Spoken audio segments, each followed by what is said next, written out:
Blue economy বা সুনীল অর্থনীতি নামটা শুনেছেন নিশ্চয়ই। বলা হচ্ছে এটাই হতে পারে বাংলাদেশের ভবিষ্যতের সবচেয়ে বড় গেম চেঞ্জার।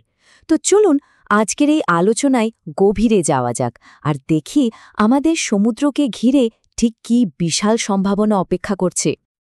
তো এই সব কিছুর শুরুটা হলো কিভাবে? আসলে প্রতিবেশী দেশগুলোর সাথে আমাদের যে সমুদ্র সীমার বিরোধ ছিল সেটা মিটে যাওয়ার পরেই কিন্তু বাংলাদেশের জন্য একটা নতুন অর্থনৈতিক দিগন্ত খুলে গেছে। এখন প্রশ্ন হলো এই দিগন্তটা ঠিক কতটা বড়? চলুন সেটা একটু জেনে নেওয়া যাক। 1,18,000 বর্গ কিলোমিটার, সংখ্যাটা শুনেই চমকে ওঠার মতো, তাই না? এটা কিন্তু আমাদের দেশের মোট স্থলভাগের প্রায় সমান একটা এলাকা, মানে আরেকটা বাংলাদেশ কিন্তু সাগরের নিচে। তো বুঝতেই পারছেন, এটা শুধু একটা সংখ্যা না, এটা এক বিশাল অপার সম্পদের ভাণ্ডার। আচ্ছা, এত বিশাল একটা সম্পদ তো পাওয়া গেল, কিন্তু আসল প্রশ্নটা হলো এটাকে আমরা কাজে লাগাবো কিভাবে?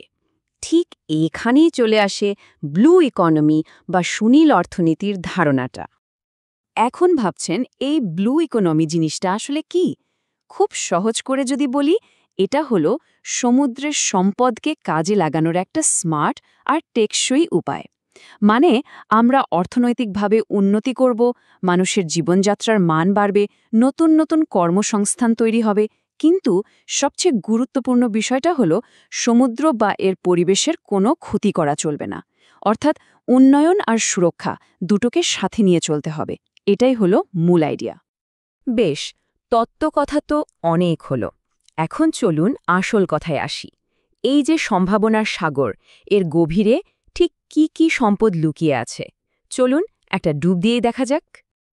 দেখুন, বঙ্গোপসাগরের এই বিশাল সম্পদ ভাণ্ডারকে আমরা যদি ভাগ করি, তাহলে মোটা দাগে 5টা বড় খাত সামনে চলে আসে। 1 নম্বরে আছে মৎস্য সম্পদ, এরপর জ্বালানি আর খনিজ সম্পদ, তারপর সমুদ্র পর্যটন, জাহাজ চলাচল ও বন্দরের উন্নয়ন, আর সবশেষে মেরিন বায়োটেকনোলজি।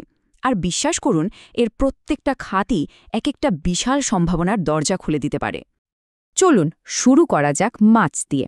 আচ্ছা, জানেন কি আমাদের বঙ্গোপসাগরে প্রায় 500 প্রজাতির মাছ আছে? 500 প্রজাতি, ভাবা যায়? বিশেষ করে গভীর সমুদ্রে টুনা, স্কুইড বা সি বাসের মতো অসম্ভব দামি সব মাছের বিশাল ভাণ্ডার রয়েছে। এগুলো যদি ঠিকমতো আহরণ করে রপ্তানি করা যায়, তাহলে কী পরিমাণ বৈদেশিক মুদ্রা আসতে পারে সেটা শুধু কল্পনা করুন। মাছের পর এবার আসি আরেকটা জরুরি বিষয়, জ্বালানি আর খনিজ সম্পদ।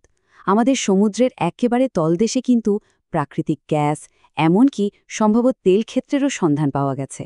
সাথে আছে মূল্যবান খনিজ বালু।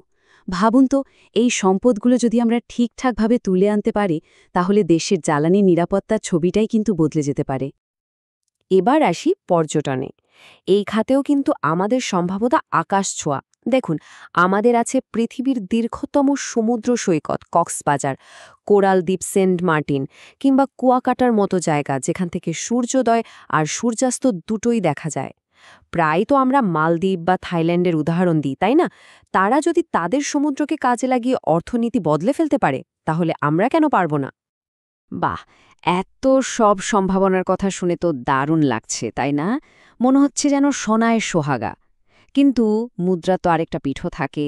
বাস্তবতা কিন্তু এতটা সহজ নয়। এই স্বপ্ন সত্যি করার পথে বেশ কিছু কঠিন চ্যালেঞ্জও কিন্তু দাঁড়িয়ে আছে।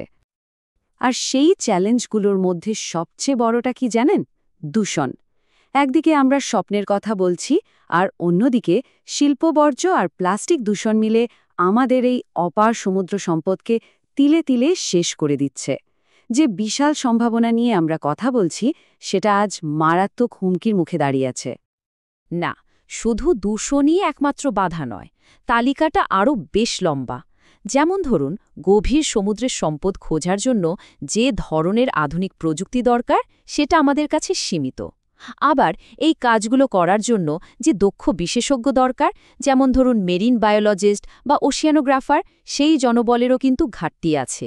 এর সাথে তো জলদস্যুতার ঝুঁকি আর জলবায়ু পরিবর্তনের মতো ভয়াবহ হুমকিগুলো রয়েছেই। আচ্ছা, তাহলে কি আমরা হাল ছেড়ে দেব? একদমই না। প্রশ্ন হলো, এই সব চ্যালেঞ্জ মোকাবেলা করে সমৃদ্ধির পথে এগোনোর উপায়টা কি?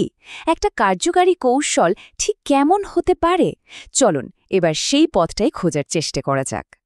বিশেষজ্ঞরা বলছেন একটা সফল ব্লু ইকোনমি গড়ে তুলতে হলে আমাদের 5টা দিকে নজর দিতেই হবে। প্রথমত, গবেষণা আর প্রযুক্তিতে অনেক বেশি বিনিয়োগ করতে হবে। দ্বিতীয়ত, দক্ষ জনশক্তি তৈরি করতে হবে, যার জন্য বিশ্বমানের ট্রেনিং সেন্টার বা বিশ্ববিদ্যালয় দরকার। তৃতীয়ত, আমাদের কোস্টগার্ড আর নৌবাহিনীকে আরও শক্তিশালী করে সমুদ্রকে নিরাপদ রাখতে হবে। চতুর্থত, পরিবেশ বান্ধব নীতিমালা তৈরি করতে হবে এবং সেটার কঠোর বাস্তবায়নও নিশ্চিত করতে হবে। আর সবশেষে, একা একা তো সব হয় না, তাই বিশ্বব্যাংক বা জাতিসংঘের মতো আন্তর্জাতিক সংস্থাগুলোর সাথে মিলেমিশে কাজ করতে হবে। তো সবকিছু মিলিয়ে আমরা একটা সন্ধিক্ষণে এসে দাঁড়িয়েছি। সুনীল অর্থনীতি বাংলাদেশের জন্য একটা বিশাল সুযোগ, কিন্তু ভবিষ্যৎ কোন দিকে যাবে সেটা পুরোপুরি নির্ভর করছে আমরা আজকে কি সিদ্ধান্ত নিচ্ছি এবং কিভাবে কাজ করছি তার উপর। এক কথায় বলতে গেলে, যদি সঠিক পরিকল্পনা আর টেকসই ব্যবস্থাপনা নিশ্চিত করা যায়, তাহলে এই ব্লু ইকোনমি হতে পারে বাংলাদেশের সমৃদ্ধি, নিরাপত্তা আর সুন্দর ভবিষ্যতের মূল ভিত্তি। এটাই হতে পারে আমাদের নেক্সট বিগ থিং বা পরবর্তী বড় শক্তি। তবে সব আলোচনার শেষে একটা বড় প্রশ্ন কিন্তু থেকেই যায়। এই যে এত বড় সম্ভাবনার কথা আমরা শুনলাম, এটাকে বাস্তবে রূপ দেওয়াটা আসলে কতটা সম্ভব? এর উত্তরটা হয়তো লুকিয়ে আছে আমাদের সবার সম্মিলিত প্রচেষ্টা, একটা দীর্ঘমেয়াদী পরিকল্পনা আর সেই পরিকল্পনাকে অক্ষরে অক্ষরে বাস্তবায়ন করার সদিচ্ছার মধ্যে।